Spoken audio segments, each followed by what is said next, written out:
D satu ni Senggol Dong. Assalamualaikum warahmatullahi wabarakatuh. Perkenalkan, nama saya Aulia Rawigama, NPM 1901011031 dari Prodi PAI kelas D. Video ini dibuat untuk memenuhi tugas ulangan tengah semester. Langsung aja kita jawab pertanyaannya. Yang pertama, bagaimana konsep Merdeka Belajar dan Pendidikan 4.0? Merdeka berasal dari bahasa Sanskerta dari kata Mahardika yang berarti kaya, sejahtera, dan kuat. Merdeka merupakan sesuatu yang diinginkan oleh setiap individu. Seperti Bung Karno bilang, merdeka hanyalah suatu jembatan. Yang dimaksud jembatan di sini adalah satu jembatan menuju dunia sama rata, sama rasa. Satunya lagi menuju ke dunia sama ratap, sama tangis. Tergantung bagaimana kita memilih dan mengorganisir jalan diri kita. Merdeka dalam belajar didukung oleh hal kuat dan mendasar dalam setiap individu berguna untuk mewujudkan kesejahteraan dan kemajuan bangsa di era new normal. Implementasi mereka belajar sendiri memberikan kesempatan dengan sebebas-bebasnya dan senyaman-nyamannya kepada anak didik. Setiap individu harus menerapkan sistem pendidikan yang baik sesuai dengan konsep Merdeka Belajar menjadi suatu gagasan dan inovasi yang baru. Dengan harapan pendidikan di Indonesia semakin sukses dan generasi ke depan mampu memimpin diri serta bermasyarakat dengan baik. Pendidikan Merdeka Belajar merupakan respon terhadap kebutuhan sistem pendidikan pada era revolusi industri. Di era revolusi industri, kebutuhan utama yang ingin dicapai dalam sistem pendidikan yaitu penguasaan terhadap literasi baru. Esensi Merdeka Belajar adalah merdeka dalam berpikir baik secara individu maupun secara berkelompok sehingga bisa melahirkan siswa-siswa yang kritis, kreatif, kolaboratif, inovatif, dan partisipatif. Dengan adanya Merdeka Belajar, keterlibatan siswa dalam pembelajaran akan meningkat. Suasana yang bahagia dapat mempengaruhi produktivitas siswa karena ketika siswa tersebut sedang bahagia, maka produktivitasnya akan meningkat dengan sendirinya. Siswa yang bahagia cenderung akan lebih giat belajar sehingga kontribusi mereka meningkat dengan signifikan ketimbang mereka yang tidak sedang bahagia. 2. Apa rancangan perencanaan pembelajaran Al-Qur petik terbalik An-Hadid dan pembelajarannya yang Anda miliki dalam menyambut era pendidikan 4.0 ini? Keberhasilan peserta didik dalam pembelajaran merupakan menjadi tujuan utama. Sebelum memulai setiap kegiatan, setiap orang pasti memiliki perencanaan. Hal itu karena dengan perencanaan, kegiatan yang akan dilakukan oleh seseorang akan berjalan dengan baik. Tanpa adanya perencanaan, kegiatan yang harusnya dapat dilakukan dengan baik dapat berubah menjadi berantakan karena kita tidak memiliki gambaran dan manajemen tentang kegiatan yang akan dilakukan. Tidak terkecuali dalam kegiatan pembelajaran. Bagi pengajar, merencanakan kegiatan pelajaran adalah sebuah hal yang wajib dilakukan demi suksesnya pembelajaran yang akan dilakukan. Menyusun perencanaan pembelajaran yaitu kegiatan yang terus-menerus dan menyeluruh, dimulai dari penyusunan suatu rencana, evaluasi pelaksanaan, dan hasil yang dicapai dari tujuan yang sudah ditetapkan.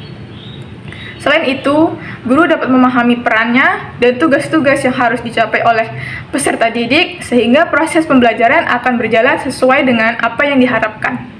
3. Bagaimana strategi pembelajaran Al-Qur petik terbalik An-Hadid dan pembelajarannya dalam menghadapi tantangan era pendidikan 4.0? Strategi pembelajaran di era revolusi industri. Guru memberikan peranan penting dalam pendidikan di era revolusi industri. Ada 3 hal yang penting yang harus dilakukan oleh guru, yaitu menyiapkan siswa untuk mampu menciptakan pekerjaan yang saat ini belum ada, menyiapkan siswa untuk menyelesaikan masalah yang belum ada, dan menyiapkan anak untuk mampu menggunakan teknologi. Untuk mempersiapkan siswa menghadapi era revolusi industri 4.0 bukanlah hal yang mudah.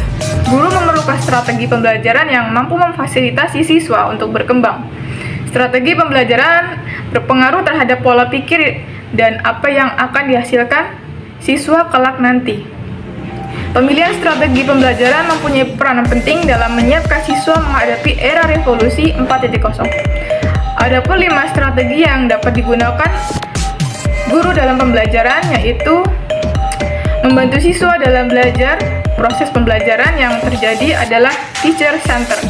Guru sebagai sumber informasi satu-satunya dalam kelas. Guru menjelaskan pembelajaran, siswa diberikan waktu untuk menyalin catatan di papan tulis. Siswa mengerjakan latihan soal, pembahasan, dan dilanjutkan dengan penilaian.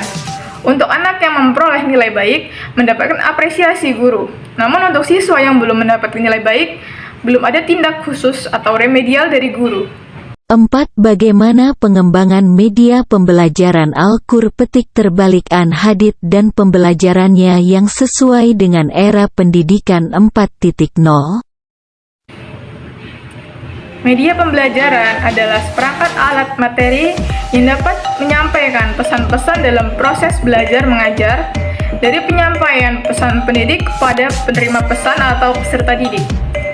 Untuk mencapai suatu tujuan yang telah ditetapkan secara efektif dan efisien, landasan penggunaan media dalam pembelajaran harus dapat dilaksanakan dengan penuh bijaksana dan hikmah, agar pendidik dan peserta didik dapat menjalin komunikasi yang baik, sehingga terciptanya suasana edukatif dan kondusif. Media dalam pembelajaran dan pendidikan mempunyai persamaan dan perbedaan. Persamaannya dilihat pada aspek material dan bedanya dilihat pada aspek imaterial. Media pembelajaran dalam perspektif Al-Quran dan Hadis dapat dipandang dan diklasifikasi oleh media audio, visual, dan audiovisual. Media pembelajaran bermanfaat sebagai alat bantu atau sarana yang dijadikan sebagai perantara atau piranti komunikasi untuk menyampaikan pesan atau informasi berupa ilmu pengetahuan dari berbagai sumber ke penerima pesan atau informasi guna mencapai tujuan pembelajaran. Media atau alat pendidikan meliputi media pembelajaran audio, media pembelajaran visual, media pembelajaran berbasis teknologi.